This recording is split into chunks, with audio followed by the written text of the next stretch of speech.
Merci beaucoup. Bonjour à tout le monde. Je remercie ceux qui m'ont invité et je remercie surtout vous d'être là aujourd'hui pour partager un peu de temps ensemble. Exercice difficile, je ne sais pas d'où vous venez, qui vous êtes. Donc je m'excuse pour ceux qui, les choses que je vais dire seraient déjà partiellement connues. Et j'espère quand même qu'ensemble, on aura des beaux échanges et on pourra aller plus loin ensemble. Juste deux mots, Valentina Carbone. Bon, je suis italienne, vous l'avez compris, mon accent me trahit tout de suite. Je suis professeure à ECP Europe, qui est pas loin, c'est l'école de commerce de Paris qui est venue de la République. Et depuis un certain nombre d'années, je m'intéresse à ce sujet. On a lancé les premières formations en économie circulaire il y a 4 ans. C'était assez compliqué parce qu'il fallait les inventer, ces formations. Il n'y avait pas une base. Et depuis, on a aussi orienté nos recherches sur tous ces enjeux-là, en sachant qu'en école de commerce, nous, on s'intéresse plutôt à comment les entreprises peuvent ou pourraient basculer vers des modèles d'économie circulaire. Juste pour vous donner l'angle duquel on regarde cet objet-là. À cet égard, on a créé il y a 1 an, on vient de fêter notre première année, une chaire sur l'économie circulaire qui est financée par Deloitte et qui est portée par moi-même et mon collègue Aurélien Acquier, qui est aussi professeur à ECP Europe.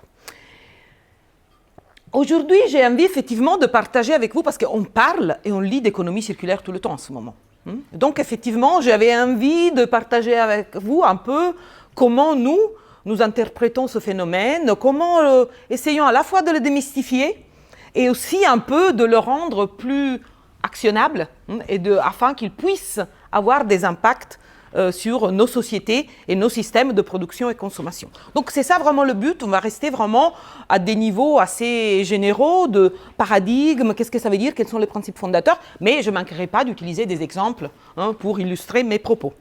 Il m'a été dit que les questions vont être posées à la fin, je suis désolée, mais donc je vais essayer de ne pas prendre beaucoup de temps, comme ça on aura beaucoup d'échanges et on pourra approfondir les points qui vous sembleront mériter un approfondissement. Alors, bien sûr, le point de départ de notre intérêt pour ces sujets, c'est même pas une possibilité que le changement climatique puisse un jour être à l'œuvre, mais plutôt le constat que malgré le fait qu'il y a beaucoup de sonnettes d'alarme qui ont attiré l'attention de chercheurs, d'entreprises, de politiciens sur ce sujet-là, pas beaucoup de choses ont été faites jusqu'à aujourd'hui. Donc on est face plutôt à une phase encore d'inaction environnementale, même s'il semblerait qu'enfin les planètes soient alignées pour qu'on prenne sérieusement au sérieux, on prenne en charge cette question. À ce propos, je voudrais bien vous suggérer une lecture. Ça se lit vraiment comme un reportage tout à fait renseigné, militant, passionnant, Perdre la Terre de Nathanael Rich. Et on va se dire, quand on va fermer le livre, on n'a pas de réponse. On reste avec des questions, parce qu'on va découvrir comment, entre 79 et 89, on a failli s'emparer de l'enjeu changement climatique. Et ça, ce n'est pas fait. Des ONG, des politiciens, des entreprises, même les entreprises de production d'énergie fossile, avaient d'une certaine façon reconnu et avoué qu'il fallait faire autrement, et ça ne s'est pas fait. Juste avant, on avait eu le problème du trou de l'ozone, on n'en parle plus, parce qu'on l'a plutôt bien géré, ce problème-là. Et donc, dans le livre, vous découvrez comment des histoires personnelles, des rencontres entre experts, scientifiques et politiques auraient pu nous amener aujourd'hui à peut-être débattre d'autres sujets. Et non, hélas, il faut encore parler de changement climatique parce que l'action n'est pas encore au rendez-vous. Donc ça, c'est le premier constat. Plus on lit, plus on s'y intéresse, en n'étant pas scientifique de ces domaines-là. C'est un sujet assez dur, assez technique, mais disons que le constat scientifique est assez unanime. Le deuxième constat, c'est que même plus que le changement climatique, il y a le constat que le paradigme de l'infinitude des ressources a fait son temps. De plus en plus, vous connaissez peut-être ce concept qui nous accompagne et qui nous est souvent présenté. Il y a de plus en plus tôt dans l'année le jour où on a consommé toutes les ressources disponibles pour l'année. Et dans les ressources disponibles, on y met tout ce qui est consommé pour la pêche, l'élevage, les cultures. Et donc, c'est symbolique, c'est un indicateur, c'est agrégé. Ce n'est pas vraiment un calcul super pointu, mais c'est quand même un indicateur. Et cette année, c'est le 29 juillet 2019 qu'on a consommé toutes les ressources dont on aurait dû s'en servir pendant toute l'année. C'est sûr que pas tous les pays ont le même taux de consommation des ressources. Si on consommait tous comme la France, il nous faudrait 2 planètes et demie, pas seulement 1,7. Si on était aux États-Unis, il faut encore augmenter jusqu'à 5, 6, 7 planètes, je n'ai pas en tête le chiffre. Okay? Donc, on a d'une part le changement climatique, mais d'autre part, surtout, la question de la finitude de ressources face à un phénomène qui n'est pas entièrement maîtrisable, loin de là, c'est l'explosion démographique, donc qui fait que par un simple effet de volume, on a besoin de plus en plus de ressources, face au fait que ces ressources sont en train d'être soit de s'épuiser, soit d'être de plus en plus difficiles d'accès, d'exploitation et d'utilisation. Okay, donc ça, ce sont les 2 constats. Et aujourd'hui, on arrive même à parler, en utilisant un terme très fort, d'une nouvelle ère géologique. Cette ère, de plus en plus, est définie comme l'anthropocène. Qu'est-ce que ça traduit ce terme? Ça traduit le fait que, malgré le fait que depuis 11 000 ans, on soit tous dans l'ère géologique de l'Holocène, une période tout à fait cool. Bon climat, foisonnement de l'agriculture, possibilité de se déplacer, d'interagir et de vivre heureux où on veut. Aujourd'hui, sous l'alerte d'un prix Nobel de chimie, on serait dans une phase où ce seraient les activités humaines, les industries, les transports, les bâtiments, notre surconsommation, qui serait en train de générer tellement d'impact sur nos écosystèmes naturels que ces écosystèmes naturels sont en train de se révolter. Et il n'y a pas un jour qui passe qu'on n'entend pas de Venise, ma belle Venise en Italie, c'est d'actualité et on a vu l'acqua alta, elle est altissime.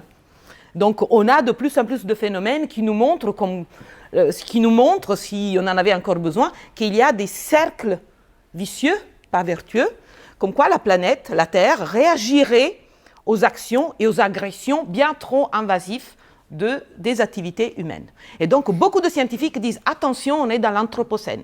Essayons de faire le maximum pour rester dans l'holocène. » C'est un peu ça le message que les scientifiques essaient de nous passer le jour en parlant de biodiversité, en parlant de changement climatique, en parlant d'océans, érosion des terres, et ainsi de suite. Okay?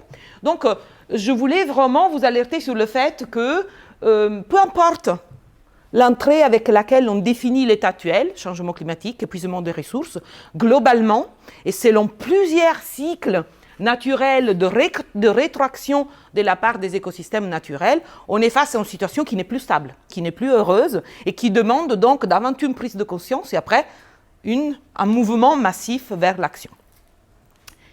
Face à ça, même les politiques ont assis la décision qu'il faut des réponses audacieuses et urgentes. Ça, c'est chez nous. On sait que dans la COP 21, des objectifs très ambitieux ont été donnés et ont été signés par tous les pays qui ont participé à la COP 21. Sans rentrer dans le détail, on sait que si on veut éviter de dépasser l'augmentation des températures de 2 degrés, qui est considéré quand même un palier déjà assez critique, il faudrait réduire de 40% nos émissions de CO2 d'ici 2040. Et vous voyez, peut-être vous ne le savez pas, mais aujourd'hui, toutes les promesses, tous les engagements pris par les États ont encore du mal à donner lieu à de véritables projets d'envergure, et donc on a du mal à passer à l'acte. Et on a beau dire qu'en Europe, on est assez à l'avance sur ces sujets-là, parmi les pays les moins bons, en termes de respect des engagements pris, on trouve tous les pays européens. Il n'y a pas un pays européen qui soit en train de respecter les engagements pris à la COP 21.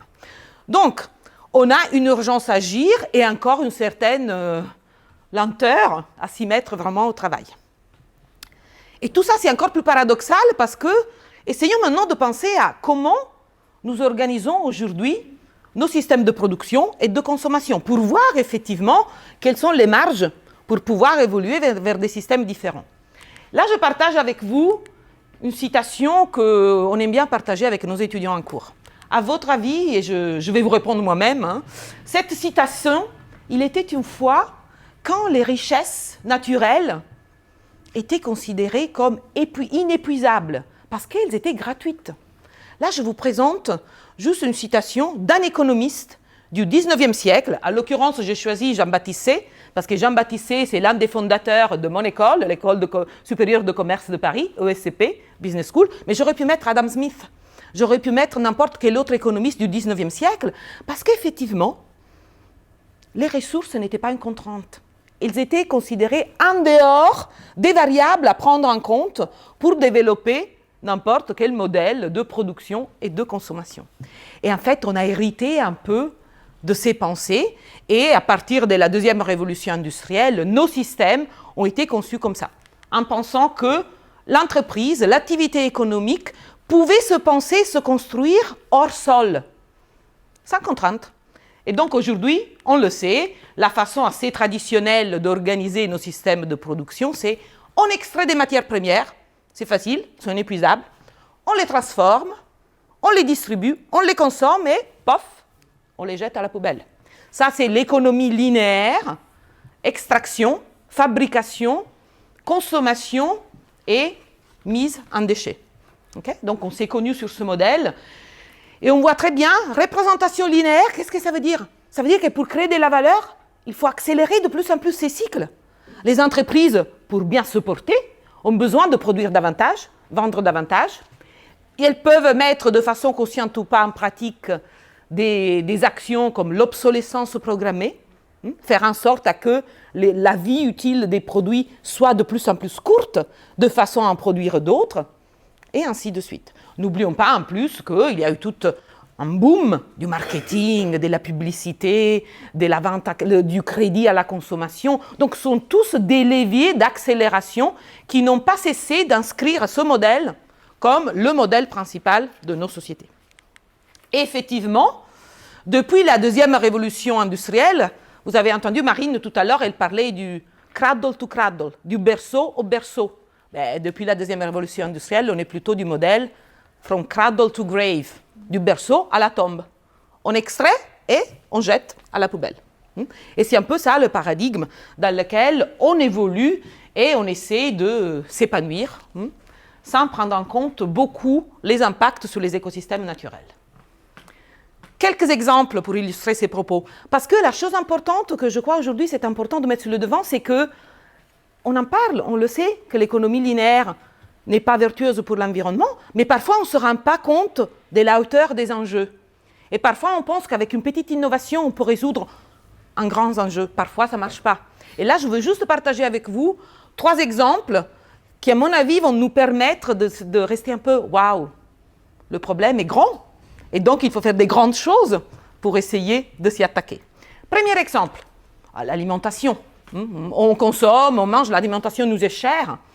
Là, je vous montre un graphique qui a été élaboré par mes étudiants lors d'un cours sur l'économie circulaire qui portait sur le gaspillage alimentaire dans une logique d'économie circulaire.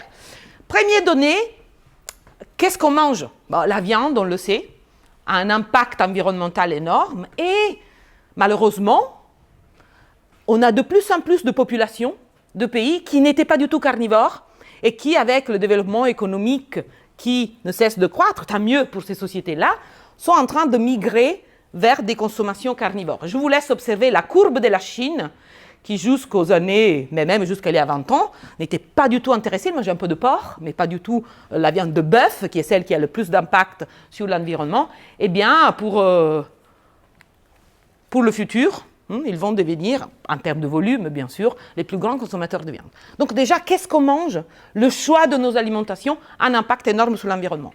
Mais au-delà de ça, il y a un autre élément que je voudrais porter à votre attention. Si on prend tout ce qui est produit et tout ce qui est consommé, en termes alimentaires, on sait que 30% part à la poubelle. En Afrique, ça sera plutôt sur les champs, parce qu'il n'y a pas les moyens logistiques pour réfrigérer, pour conserver les fruits et légumes. Donc, on va devoir les mettre à la poubelle pour manque d'infrastructures. Chez nous, c'est plutôt dans le frigo. On achète trop, on ne consomme pas, on jette. Et beaucoup aussi dans toutes les chaînes, supermarchés, et donc les maillons de la chaîne les plus proches du stade de consommation. Donc, on gaspille 30% de ce qu'on produit. On pourrait dire, bon, c'est pas grave, on n'en a pas besoin. Et non, c'est ça la chose paradoxale, c'est que 10% de la population vit encore en situation de malnutrition. Et donc, ce sont ces décalages énormes entre gaspillage d'un côté et besoins qui devrait nous faire sauter sur la chaise et trouver la façon de bien aligner ce qui est produit et ce qui est offert au bon endroit, au bon moment, au bon destinataire. Donc, l'alimentation, ça c'était le premier exemple, parce que je pense que dans notre vie quotidienne, ça nous parle tous beaucoup. Deux autres exemples que je veux partager avec vous. Fast fashion, habillement. On s'approche du Black Friday, essayons d'en faire un Green Friday et ne pas se lancer dans cet élan consumériste. Juste quelques chiffres. Le 97% de tout ce qui est produit chaque année en termes d'habillement l'est à partir de matières fossiles. 97%. Matières fossiles vierges. Polyester, c'est la source principale. Et le coton, donc, pardon, je me suis trompée, c'est le 97% est produit à partir de matières vierges. Une grosse partie le polyester, donc en plus fossile, et le reste du coton, qui quand même beaucoup de consommation d'eau, cultivé surtout dans des pays où il y a un manque d'eau, donc en Inde, et donc vous voyez un peu toutes les tensions, tout ça. Ça, c'est à la source. Alors, ce qu'on appelle par matière vierge, c'est une matière première qui est issue soit d'une transformation fossile, comme le polyester, du pétrole, on produit la matière et on l'utilise directement, ou comme le coton, c'est une fibre naturelle, c'est une ressource naturelle, mais qui n'a pas été déjà l'objet d'un cycle de consommation précédent, donc ce n'est pas recyclé. C'est matière première utilisation. Qu'est-ce qu'on fait après? On consomme et on utilise ces vêtements de plus en plus rapidement. Les cycles de consommation deviennent de plus en plus courts.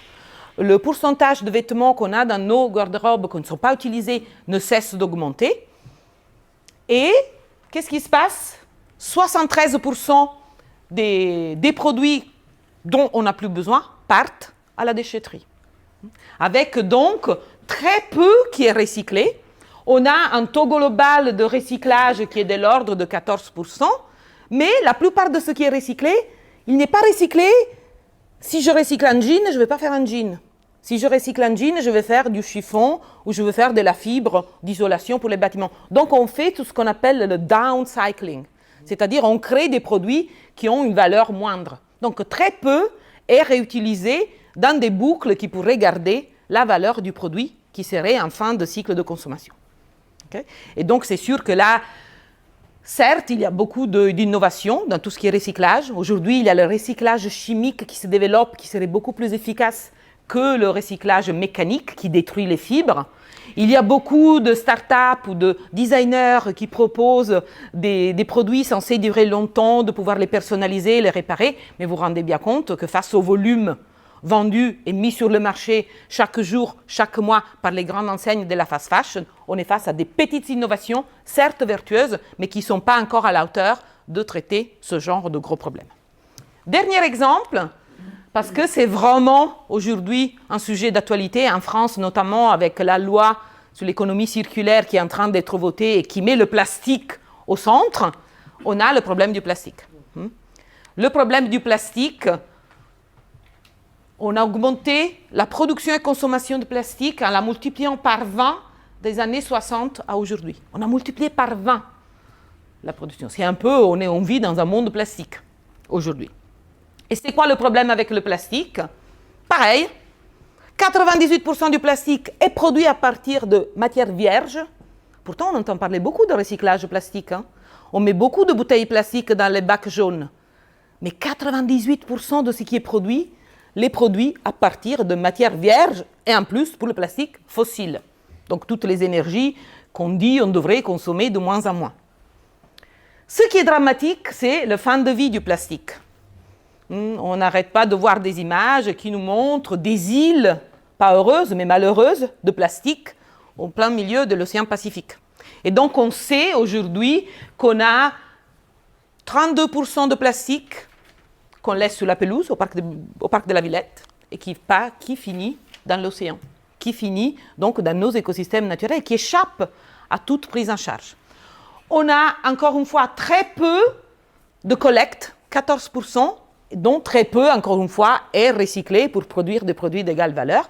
Et le reste, 40%, va en décharge. Mais on a eu encore une complication à tout ça. Parce que tout ce qui allait en décharge, très souvent, il y en a pas mal qui partait chez nos amis les Chinois. Et nos amis les Chinois, en 2018, ont dit « Stop, on n'a plus besoin de votre plastique. Vous pouvez le garder pour vous. C'est nous qui produisons suffisamment de plastique pour le recycler par nos besoins. » Et donc, il y a eu un véritable problème géopolitique. Parce que quoi faire de tous ces plastiques qui étaient collectés et qui étaient vendus à la Chine? Du jour au lendemain, ceux qui collectaient et vendaient le plastique à la Chine gagnaient, je ne sais pas, 300 € la tonne. Du jour au lendemain, ils sont passés à un coût de 60 € la tonne pour se débarrasser de ce plastique que la Chine n'acceptait pas. Donc, vous voyez les impacts en chaîne qu'on peut avoir. Est-ce que le chiffre France? Non, monde. Okay. Chiffre monde. Non. 78 millions de tonnes de plastique, on aurait besoin de millions de maisons des canaux pour les recycler. Ça ne serait pas suffisant.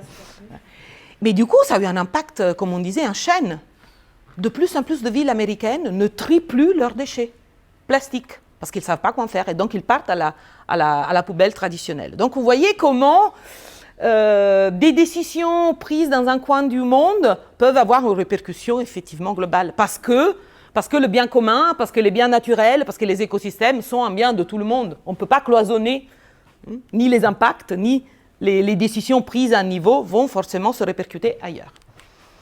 Sans mentionner le fait que tous ces enjeux-là, quand on essaie de les réguler, quand on essaie de collecter plus d'argent pour pouvoir s'en emparer, ça peut générer, et on l'a très bien connu, aussi une forme de sensation d'injustice sociale. Parce que pas tout le monde peut contribuer au même niveau aux enjeux environnementaux dont une ville, un pays voudrait s'emparer. Donc vous voyez très bien que les déstabilisations se manifestent un peu à différents niveaux. Alors là, maintenant, je voudrais donc partager avec vous, face à ce constat, à ce paradoxe entre urgence à agir et des systèmes qui sont conçus de façon linéaire et qui nous poussent à produire de plus en plus de déchets, à consommer de plus en plus d'énergie, comment on peut créer des dynamiques collectives pour s'en sortir? Quelles sont un peu les différentes voies qu'on pourrait prendre pour sortir de cette situation qui nous mène droit dans le mur? Et en fait, en observant un peu des différentes écoles de pensée, des différentes façons de faire innovation, des différentes visions même politiques qui existent, moi j'aimerais bien vous proposer qu'il y a 4 modèles, archétypes, cadres normatifs, cadres de pensée, qui nous présentent 4 voies de sortie, ou même des cadres qui nous proposent pas du tout de sortie, mais qui nous mènent droit dans le mur. Et l'un des 4, bien sûr, c'est l'économie circulaire, et c'est celui que je vais développer le plus à la fin. Alors, le premier, qui est un cadre normatif assez puissant, c'est l'idée que la technologie va nous sauver. C'est l'idée que, ok, on a des problèmes, on les a toujours eus, mais la force intellectuelle des hommes produira d'autres innovations technologiques qui vont nous permettre de sortir de ce genre de situation. Et là, vous avez... J'aurais pu mettre la photo d'Elon Musk, je ne l'ai pas mise, un peu comme l'entrepreneur tiré par la technologie, la foi, le pouvoir dans la technologie. Et il y a des projets partout dans le monde. Aujourd'hui, on parle de captation du carbone, d'énergie, de géothermie augmentée. Il y a vraiment énormément de projets qui essaient de s'emparer de ces problèmes-là. Le problème avec cette vision qu'on a définie d'utopie technologique, c'est que souvent, ceux qui pensent et ceux qui innovent par rapport à ces solutions-là ont une façon de penser le problème très centrée sur le problème lui-même. Ils ne se rendent pas compte que parfois, pour résoudre un problème, on gère des retombées négatives et qui vont créer un autre problème, ou qui sous-estiment l'influence de facteurs autres. La voiture électrique, l'énergie, la batterie électrique, c'est aujourd'hui un peu le dada de tout ce qui est problème de la mobilité. Mais par exemple, on oublie souvent le fait qu'il y a des matières dans ce genre de produits qui ne se trouvent pas partout. Mieux, ils se trouvent partout sur la Terre, mais ils ne sont pas toujours faciles à extraire dans la plupart des pays du monde. Et donc, par exemple, avec ce genre de solution, avec tout ce qui est green tech, les ingrédients principaux de la green tech, que ce soit les éoliennes ou que ce soit les batteries électriques, ce sont des terres rares. Et les terres rares aujourd'hui se trouvent essentiellement et principalement, et pour certains d'entre elles, exclusivement en Chine. Et donc, vous voyez très bien que là, même si la solution technologique en tant que telle pourrait nous apporter des solutions, on se heurte à des enjeux politiques, un manque de disponibilité globale pour satisfaire les besoins de tout le monde. Et donc, effectivement, on a des solutions qui sont soit myopes, soit court-termistes, soit qui déplacent le problème tout en créant un autre. Donc, bienvenue la technologie, si elle apporte des solutions au service d'un bien commun, au service d'un problème collectif, mais faisons attention. Ne pensons pas ingénieurs seulement, pensons ingénieurs et philosophes. C'est un peu ça l'idée. Hein? Essayons de penser holistiquement les avantages et les inconvénients des solutions super technologiques. Ça, c'est le premier cadrage. Le deuxième, c'est un peu à l'opposé. Hein? Le premier, c'était high-tech. Ça, c'est un peu la solution low-tech, c'est-à-dire presque la technologie, on n'en veut pas. Et ce sont des visions qui ont des valeurs super intéressantes, comme l'encastrement local, la solidarité entre citoyens, la permaculture, c'est un emblème de cette mouvance, ou même, vous avez tous vu peut-être le film Demain, où vous avez des micro-solutions à l'échelle locale qui effectivement ont la valeur aussi pédagogique de créer du lien et de s'emparer des sujets qui nous sont chers. Mais là, on se heurte au problème de la taille des enjeux vis-à-vis la portée des impacts de cette innovation-là. Donc, moi, je suis très admirative de ce genre de posture dont il faudrait récupérer plutôt les attitudes, la volonté de faire ensemble, la volonté de ne pas faire plus, mais de faire mieux. Mais je ne sais pas si ça peut être la seule voie de sortie possible de l'impasse dans laquelle nous sommes. Okay? Donc, on a vu utopie technologique, une transformation sociale, environnementale portée par les citoyens, les associations de quartier, en opposition un peu, je dirais, au paradigme technologique. Et après, il y a un troisième archétype qui fait peur, mais qui est très présent. On en parle beaucoup. Tout ce qui est collapsologie. On en parle beaucoup, ça a été aussi pas mal compris, mais rien que les images qui nous ont proposées, c'est sûr que la collapsologie, qui a été d'abord élaborée par Jared Diamond, c'est un historien, Global History. C'est passionnant son livre, il nous raconte comment à l'île de Pâques, on avait une civilisation florissante, mais cette civilisation florissante était un peu comme nous, était un peu gourmande, elle était dans la surproduction, surconsommation, dans l'exploitation excessive des biens naturels. Eh bien, cette civilisation a disparu. Et on a bien sûr toute la mouvance française qu'on connaît. En fait, si on lit vraiment en détail ces textes, on se rend compte qu'ils ne parlent pas vraiment de la fin du monde, ils parlent de la fin du monde tel qu'il est aujourd'hui. Et donc, ils invitent à beaucoup de résilience, à beaucoup de, un peu comme la deuxième mouvance, à beaucoup de solidarité locale et tout ça. Mais c'est sûr que l'imaginaire, la terminologie peut faire peur. Et donc, c'est plutôt un archétype qui peut immobiliser plutôt que pousser à l'action. Mais ça fait partie effectivement un peu des moteurs aujourd'hui qui poussent des gens peut-être à se retirer du système, des grands mécanismes dans lesquels nous sommes et de créer des oasis de vie alternative. Et enfin, on a un quatrième archétype, un paradigme, le paradigme circulaire qui aujourd'hui est porté vraiment par les hommes politiques, par beaucoup d'entrepreneurs, par les grands groupes, et beaucoup de citoyens aussi se reconnaissent dans ce mouvement.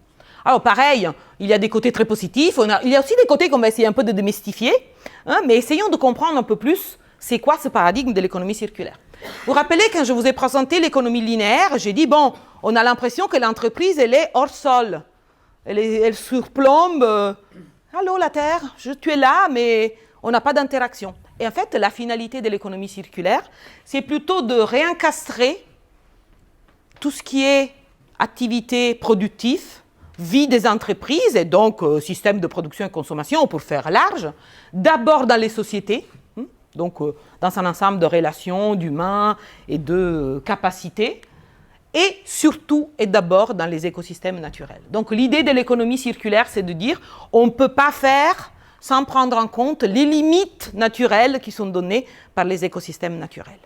Il y a beaucoup de définitions de l'économie circulaire. Nous aimons bien résumer l'économie circulaire autour de 3 principes structurants. Et c'est ces 3 principes que je vais partager avec vous. Le premier principe de l'économie circulaire, c'est s'inspirer de la nature. Donc, il y a un courant qui est assez ancien. Vous voyez, donc on réinvente parfois des modèles, le biomimétisme, qui consiste à dire, aspirons-nous des cycles naturels. On a beaucoup de collaboration entre les différents éléments végétaux, animaux. on a beaucoup d'horizontalité et rien n'est gâché. Il y a des cycles perpétuels dans lesquels une pomme va être, si elle n'est pas mangée, si elle n'est pas consommée, va être absorbée par les racines de l'arbre et tout ça. Okay, donc ça, c'est vraiment un premier principe qui structure beaucoup la façon de voir les choses en économie circulaire. Le deuxième principe, c'est que l'économie circulaire se veut une économie de la ressource. Ça fait 4 décennies, 6 décennies qu'on ne parle que de demande, le consommateur, les besoins, les envies. L'économie circulaire remet sur le devant la ressource. La ressource, elle est à protéger, elle est rare, elle est à évaluer s'il faut l'utiliser ou pas, comment on l'utilise. Et donc, l'économie circulaire essaie de proposer des modèles qui essaient de découpler. Le découplage, c'est un terme un peu technique, mais qui restitue bien l'idée de dire qu'il faut découpler la production, la consommation, de la consommation de ressources. Parce que les ressources sont rares, chères, et ce sont des contraintes, et surtout, il faut les respecter parce qu'elles ne sont pas infinies. On est loin de la vision qu'on a partagée au début des économistes du 19e siècle. Okay? Donc ça, c'est le deuxième principe, le découplage, parce qu'il faut protéger les ressources. Et il y a un troisième pilier qui est très puissant pour aider aussi les entreprises à se réinventer, c'est le fait que l'économie circulaire essaie de pousser une vision holistique, analyse du cycle de vie. Il faut réfléchir à comment on extrait des ressources, il faut réfléchir à comment on les transforme, comment on crée des produits finis, comment on les distribue, comment on les utilise et qu'est-ce qu'on en fait après qu'on a eu un cycle de consommation, 2 cycles de consommation, et ainsi de suite. Et alors, je vous assure que si vous mettez ensemble ces 3 principes, s'inspirer de la nature, et vous avez des images aussi qui sont très puissantes et qui nous aident. Si vous mettez la nature, l'attention sur la ressource et une approche par le cycle de vie du produit, vous risquez moins de tomber dans des démarches qui soient un peu excessives sur un côté ou qui oublient de prendre en compte certains éléments. C'est pour ça que c'est un cadre qui est un cadre idéologique, si vous voulez, qui nous fait rêver de pouvoir vivre dans un monde où on respecte les ressources, mais qui nous donne un peu aussi des recettes, qui nous donne des modèles, des images. Et ces images sont beaucoup stylisées et proposées par la fondation Ellen MacArthur. Ellen MacArthur Foundation, c'est un acteur qui a beaucoup développé des modèles que je vais vous présenter tout à l'heure et vous voir comment on peut s'emparer d'un modèle et essayer de le mettre en œuvre. Okay? Mais avant d'aller vers là, il y a beaucoup de critiques aussi à cette économie circulaire. Beaucoup disent, mais qu'est-ce qu'on fait? On met du old wine in new bottles. On met des recettes anciennes, on va les remettre au goût du jour. Moi, quand j'enseigne l'économie circulaire à des participants qui viennent d'Inde, parce qu'on a des programmes d'échange avec des pays lointains, ils viennent et nous disent « Mais madame, mais en Inde, on a toujours fait économie circulaire. Et après, vous nous avez dit qu'il fallait surconsommer, surproduire, jeter, se débarrasser. Et aujourd'hui, vous venez... C'est très compliqué. La question nord-sud, la question modèle de développement, étape de modèle de développement des pays, ce n'est pas une question facile à aborder. Pourtant, on sait que ces questions-là, il faut les embrasser collectivement pour pouvoir y arriver. Et donc, j'aime bien j'ai un collègue, Franck Agéry, à l'École des Mines, qui est expert également d'économie circulaire, et il aime bien parler de 2 vagues de l'économie circulaire. Il y a une première vague qu'on a un peu oubliée. Mais en fait, dans le passé, on n'était pas en mode linéaire. On avait, en France, par exemple, il y avait l'économie florissante des chiffonniers. C'était un véritable métier, c'était vraiment une branche d'activité. Mais même, je me suis tournée un peu vers le monde et je me suis rendu compte que même, ici on est en Inde, dans l'ère proto-industrielle, vous savez, j'ai un mari historien qui m'a dit que les ouvriers qui travaillaient dans les workshops pour traiter les tissus, ils étaient punis avec une amende, voire emprisonnés, s'ils gaspillaient les tissus qu'ils étaient censés transformer pour produire des vêtements ou d'autres types de produits finis. Donc en fait, avant la révolution industrielle, la ressource était respectée, était prise en compte, peut-être parce que c'était difficile d'y avoir accès, peut-être parce qu'on arrivait à accorder la valeur à la ressource qu'après, grâce aux évolutions technologiques, on s'est senti tout puissant et on a dit, bon, on peut y arriver facilement. Donc on peut la transformer facilement, on la consomme rapidement et on s'en débarrasse. Donc ça, j'aime bien la façon qu'il a, Franck, de dire, bon, il y a une première vague, l'économie circulaire de la première période, que j'ai appelée économie circulaire 1.0, était là. Pourquoi on est sorti de l'économie circulaire 1.0 ? Qu'est-ce qu'il a eu comme phénomène clé ? Bon, on l'a déjà dit. Déjà, la révolution industrielle nous a fait sentir tout puissants. On a développé les moyens pour faire autrement, plus vite. Mais aussi en France, par exemple, on a l'hygiénisme qui se développe. À la fin du 19e siècle, Monsieur Poubelle, c'est le ministre qui a créé les poubelles. Et ça date de cette époque-là. On a commencé à traiter tous les déchets qui étaient réinvestis, réutilisés ou qui étaient transportés entre la campagne et la ville. Et on en faisait une économie de ces ressources-là. On a commencé à les ostraciser, à les mettre loin, parce que pour des questions hygiéniques, il fallait plutôt les mettre loin et ne pas être en contact avec les déchets. Et après, encore des facteurs qu'on a mentionnés, marketing, publicité, crédit à la consommation. Donc, on est ce qu'on peut appeler la société de consommation. Et en France, Botillard et autres ont sûrement approfondi ce sujet. Donc là, c'est plutôt du point de vue mode de vie. Et c'est pour ça là qu'on est aussi interpellé. C'est difficile de sortir d'une posture, d'une façon, une certaine habitude, avoir accès à des produits, à des services en quantité. Mais donc aujourd'hui, on a une nouvelle vague d'économie circulaire 2%. Donc il faut faire attention, parce que cette économie circulaire 2.0, comme je l'ai appelée, a en tête certes les contraintes environnementales, l'épuisement des ressources, mais c'est aussi un paradigme qui plaît beaucoup aux grands groupes. Pourquoi ? Parce que c'est un paradigme qui se veut comme orienté innovation, traçabilité, donc qui ne remet pas véritablement en question, dans les formes les plus mainstream, les plus applaudies aujourd'hui, le paradigme de la surconsommation. Et donc là, on parle plutôt d'innovation, de qualité, de traçabilité en matière pour pouvoir accéder aux ressources les plus lointaines. Donc faisons attention que cette réinvention de l'économie circulaire garde les côtés vertueux, respectons les ressources, et ne devienne pas un autre paradigme de business as usual. C'est-à-dire que c'est un paradigme qui peut facilement être récupéré et instrumentalisé par certains modèles qui s'appuient toujours sur la surproduction, sur la captation de valeur par des grands acteurs et qui n'auraient pas de retombées positives sur la société et dans l'environnement. Donc, je vous la présente, elle a des côtés positifs, mais c'est aussi un modèle qui peut être instrumenté vers une direction plus ou moins saine. Pour que ça reste un modèle sain, il faut que ces modèles soient pensés à l'aune des contraintes auxquelles on est confronté. Donc, d'une part, épuisement des ressources, on a beaucoup parlé. On a moins parlé de la question des énergies. Donc, c'est pour ça que là, je vous montre un graphique qui parle toujours de l'épuisement des ressources et des changements climatiques, mais plutôt axé sur les énergies.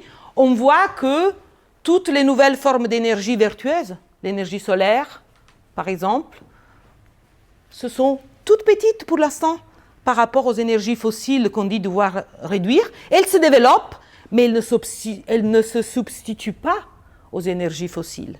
Et donc là, on est dans une espèce de tropisme, on dit « Ah, c'est bien, il y a de plus en plus d'énergie propre. » Non, il y a de plus en plus d'énergie, on a de plus en plus besoin d'énergie, et à haut des grosses évolutions, des grosses consommations d'énergie traditionnelle, on est en train d'ajouter ces énergies vertueuses. Mais donc, on est loin d'avoir résolu le problème de la consommation d'énergie fossile. Donc ça, c'est un premier point. Il faut que l'économie circulaire ne renie pas cette contrainte pour qu'elle reste vertueuse. Et deuxième, l'explosion démographique. On est dans un monde dans lequel, effectivement, rien que par l'effet volume, on a beau inventer des modèles qui soient marginalement un peu plus vertueux, on n'y arrivera pas. Il faut réinventer des modèles qui prennent en compte l'explosion démographique. Parce que sinon, si on recycle un peu nos plastiques de 10%, mais la population augmente de 20%, le calcul est vite fait, on n'y arrivera pas. Vous voyez que, en fait, l'échelle des enjeux est super importante à être prise en compte. Et donc, c'est pour ça aussi qu'il ne faut pas simplifier l'économie circulaire. On a dit qu'elle se présente comme une alternative au modèle linéaire, extraction, consommation, déchets. Elle comprend le recyclage, mais le recyclage ne peut pas tout faire. L'économie circulaire n'est pas l'économie du recyclage, elle le comprend, mais l'économie circulaire est beaucoup plus.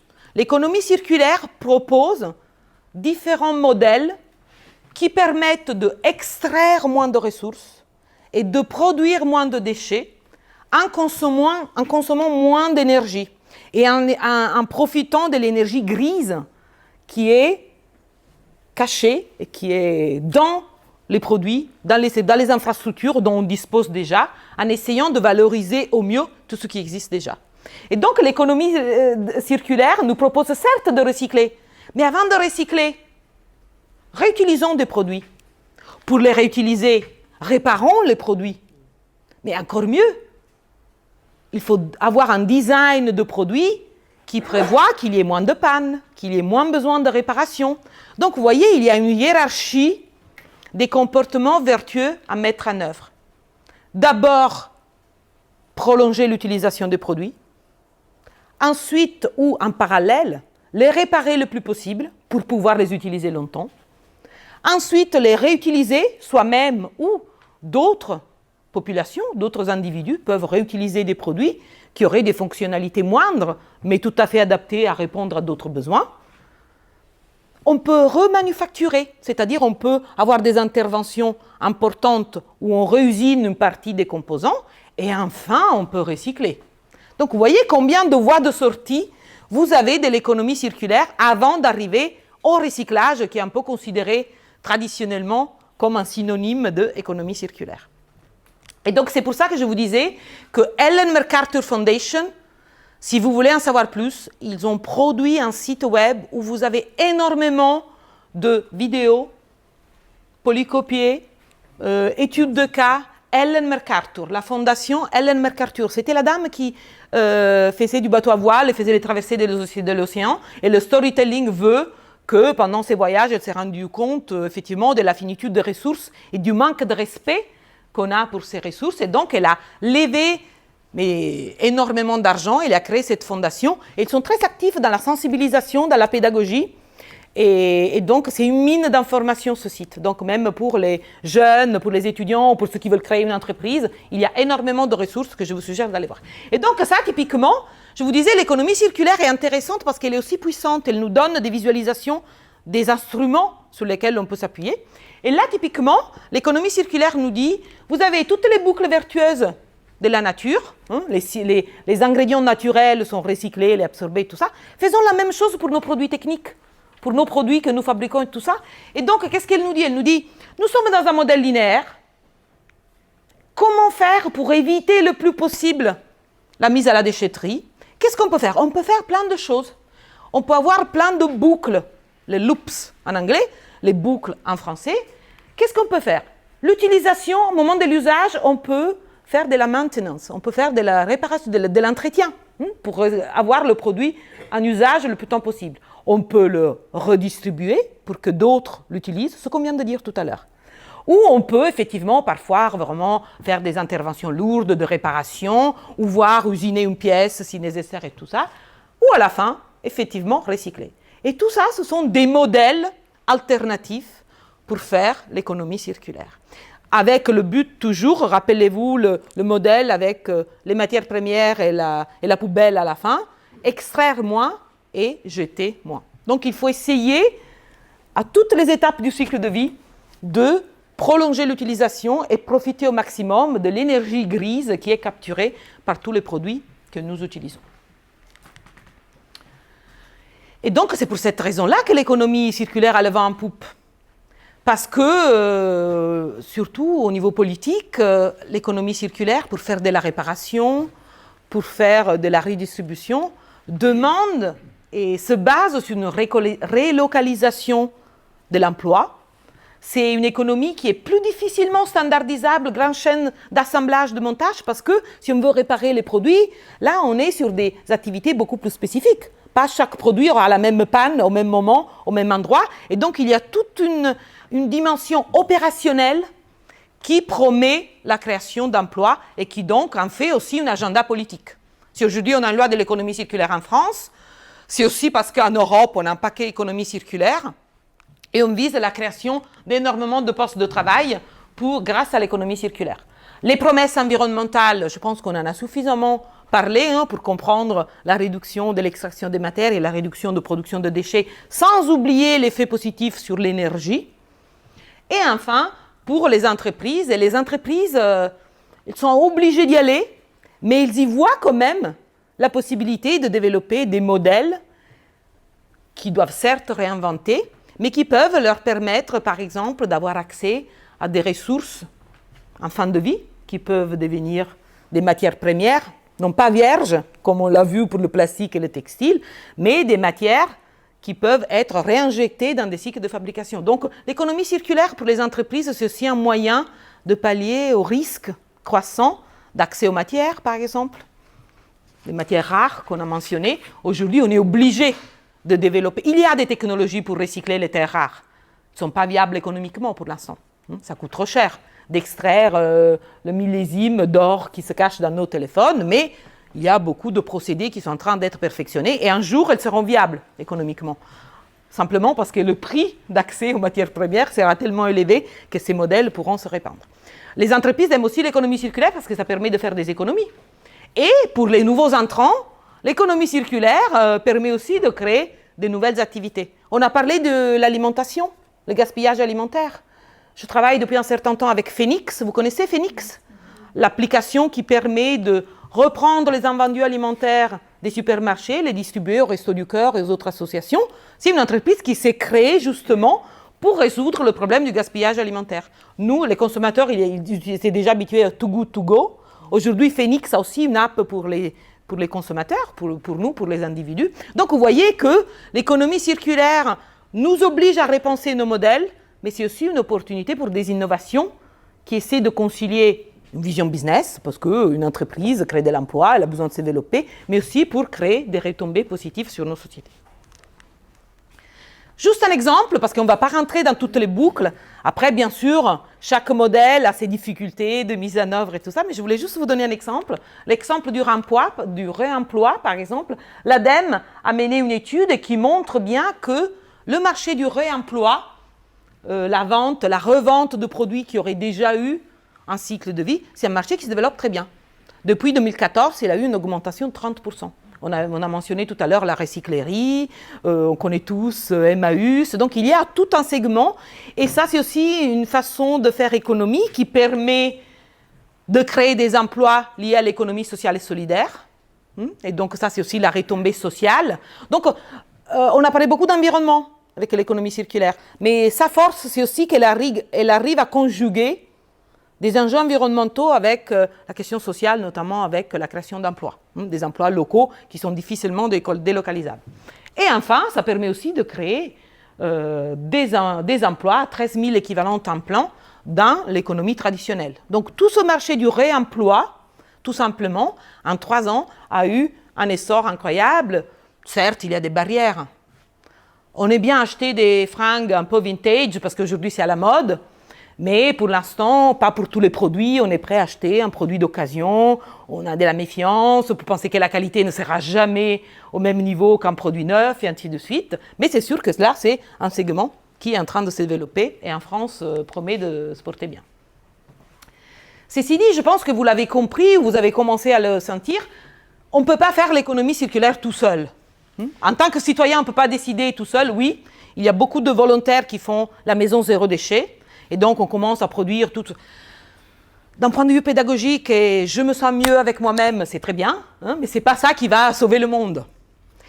Les entreprises toutes seules, c'est compliqué, parce qu'on sait très bien que les entreprises sont guidées par le paradigme purement économique, rentabilité des produits et tout ça. Donc, les entreprises, pour qu'ils aillent enfin investir le monde de l'économie circulaire d'une façon déterminée, forte et délibérée, il faut qu'il y ait aussi une réglementation propice.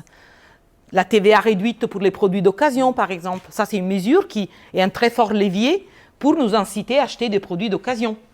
Et là, dans la loi circulaire, vous avez beaucoup de mesures qui sont proposées. Revenir à la consigne pour tout ce qui est plastique, même si la consigne, on peut faire la consigne pour recycler les bouteilles, c'est un peu ce qui est prévu dans la loi, mais on peut faire aussi la consigne pour réutiliser les bouteilles.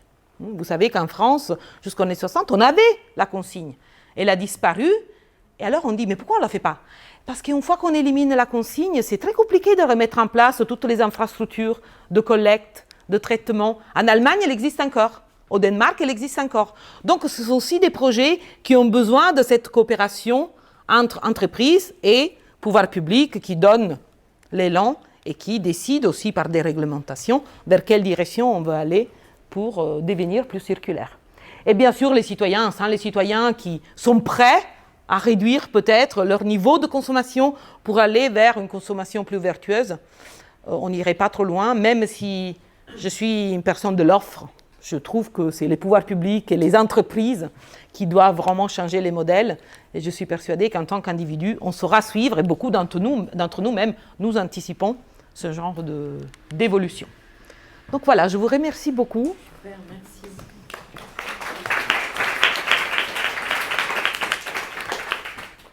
Je ne sais pas, maintenant, je pense qu'on a des questions. Oui? Deux choses. D'abord, je suis assez content de voir que vous appartenez à l'ESCP. Moi aussi. Et je me suis... mais, oui, mais vous allez voir. Mon interrogation, c'est quel est votre poids réel dans cette transmission, et à la fois d'informations, etc., d'offres et tout. Donc ça, c'est ça. Est-ce que c'est, en France, ça reste, même si c'est à l'ESCP, est-ce que ça reste... Bon, le truc en plus, la discipline complémentaire qui, par rapport à un enseignement qui reste vraiment très entrepreneurial au sens traditionnel, ça c'est une chose. Et deuxième question, beaucoup plus qui m'interroge, c'est que je me suis aperçu que dans les entreprises dites de récupération comme Emmaüs, en réalité, si on regarde bien sur les conteneurs, notamment de recyclage de vêtements, on s'aperçoit que à côté d'Emmaüs, il y a en réalité des entreprises, et j'avais vu un reportage là-dessus, des entreprises qui recyclent effectivement, enfin trient les vêtements par exemple, le cas des vêtements, trient les vêtements, jettent évidemment ce qui est à jeter, et tout ce qui est récupérable et non pas recyclé sur place, au fond, mais renvoyé vers l'Afrique, etc., à des prix adaptés aux Africains, dans l'Afrique.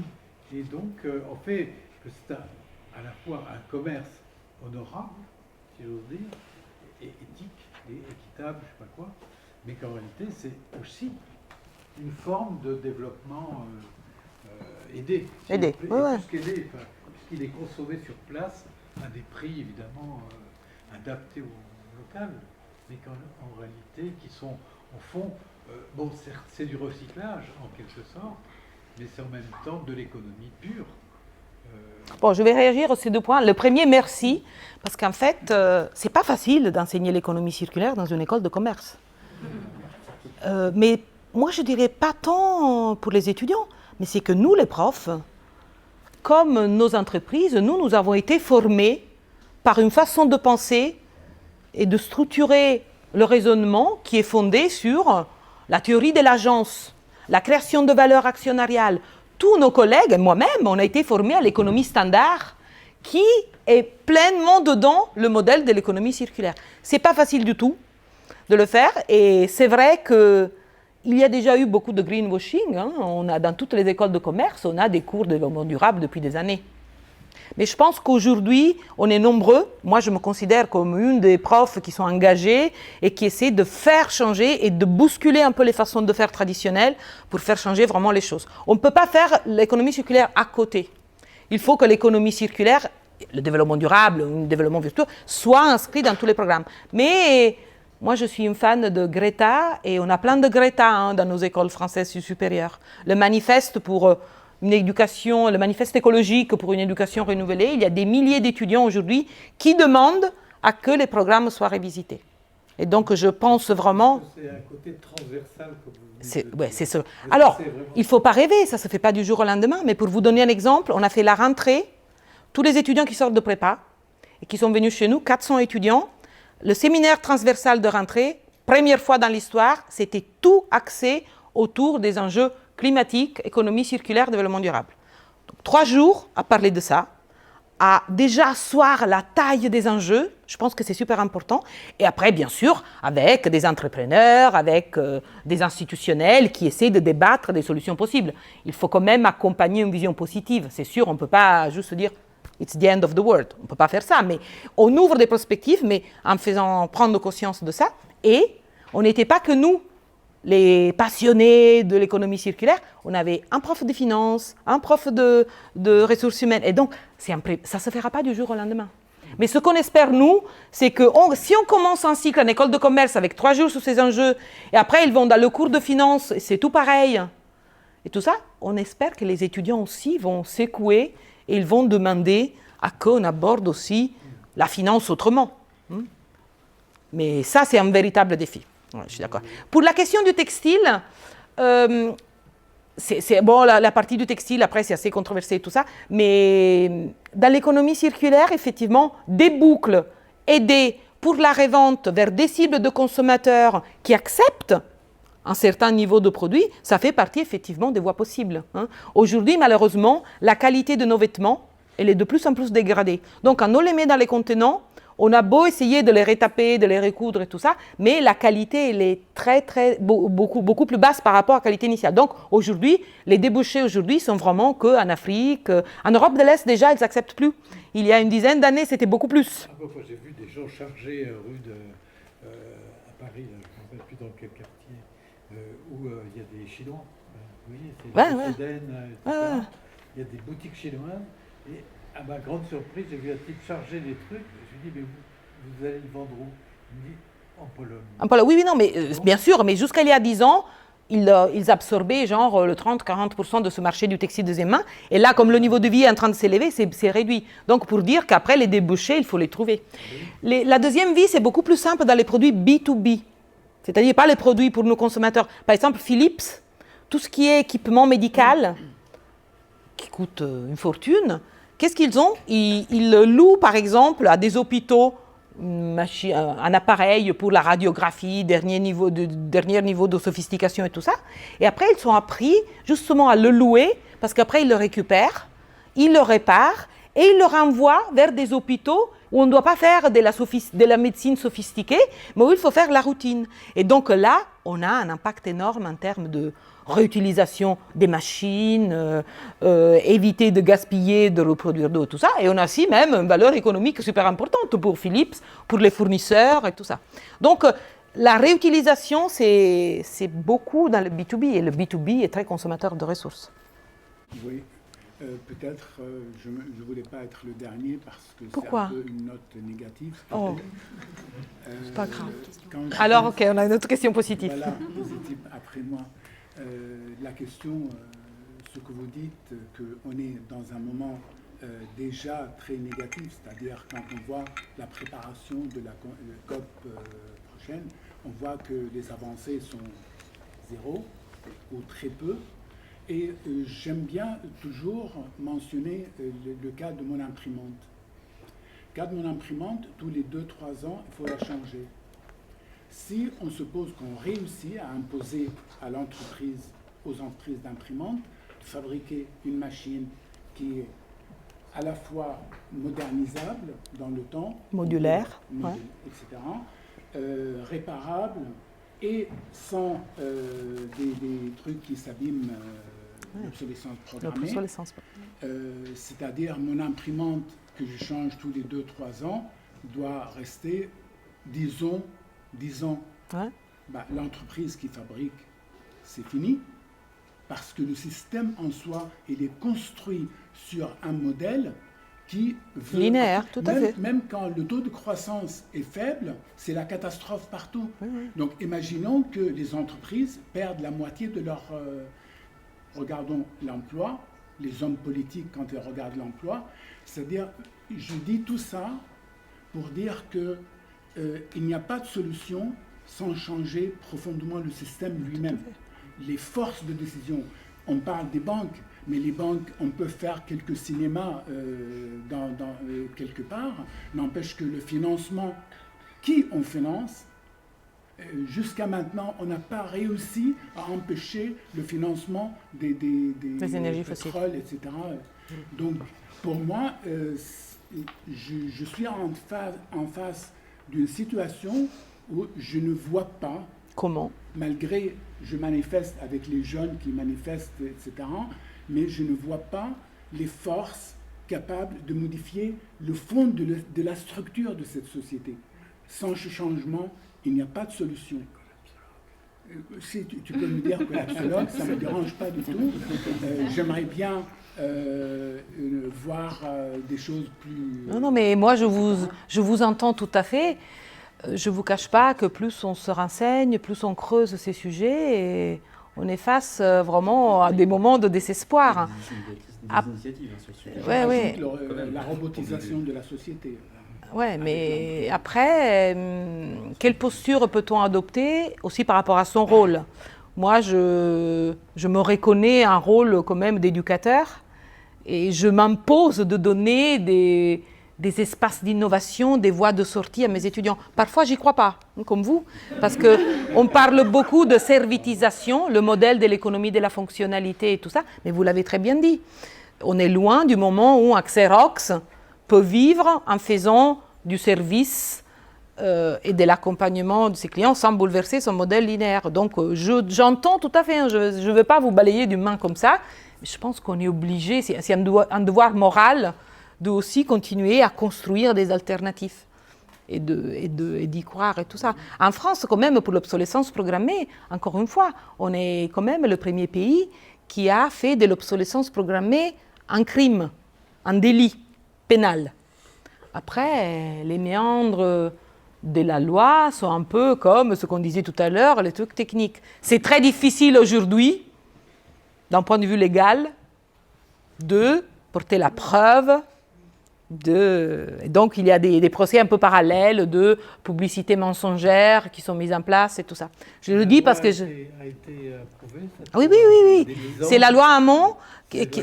La loi Hamon. Et moi, je connais très bien parce que Laetitia Vasseur, qui était attachée parlementaire et a fait voter la loi, maintenant elle est la présidente de HOP, qui est Halt à l'obsolescence programmée, qui est en train d'instruire les deux class actions contre Apple et contre Xerox. Elle fait une thèse de doctorat avec moi, donc je connais très bien. Et c'est génial ce qu'elle fait. Mais elle me fait part aussi des déceptions et des difficultés. Hein. D'un point de vue juridique, elle ne pense pas qu'ils auront gain de cause sur l'obsolescence programmée comme délit. Ils auront gain de cause probablement sur ces crimes collatéraux, disons, comme publicité mensongère et tout ça. Donc, oui, c'est dur, mais il faut lutter. Avec les jeunes, Voilà, très bien. Non, Moi, je profite pour rebondir, puis ça rejoint un peu votre question, mais enfin, déjà, c'est un truc que je voulais dire. Moi, je suis sortie d'école de commerce il y a 6 ans, et j'étais à des directions RSE. À l'époque, c'était les fonctions, je suis un peu en opposition avec vous, mais je trouve qu'effectivement, et ça reste des fonctions de communication support par excellence, qui n'ont pas un impact énorme, et c'est pour ça que je suis partie dans toute autre chose. Et moi aussi, maintenant, je suis en recyclage, et je veux revenir à ça.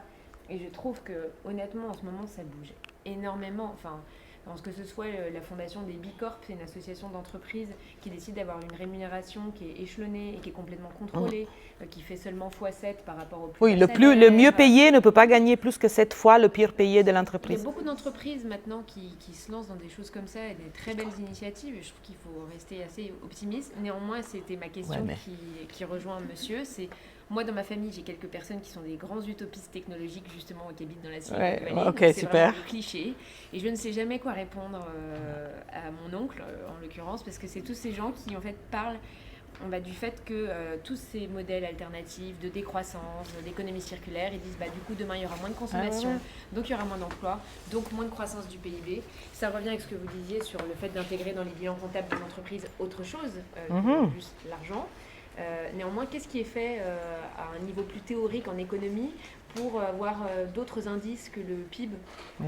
Il y a beaucoup d'initiatives. Est-ce que vous avez lu, c'est un livre qui parle d'économie circulaire, sans la nommer comme ça, c'est l'économie du donut. C'est un livre qui est écrit par l'économie du donut, comme le donut qu'on mange chez les chaînes américaines. Le donut, pourquoi? Au milieu, vous avez la société, donc le bien-être, le partage et tout ça. Après, vous avez juste une zone qui est en forme de donut, dans laquelle on peut développer nos activités. Et autour, vous avez les écosystèmes. naturels. Donc, c'est une économie circulaire avec d'autres termes.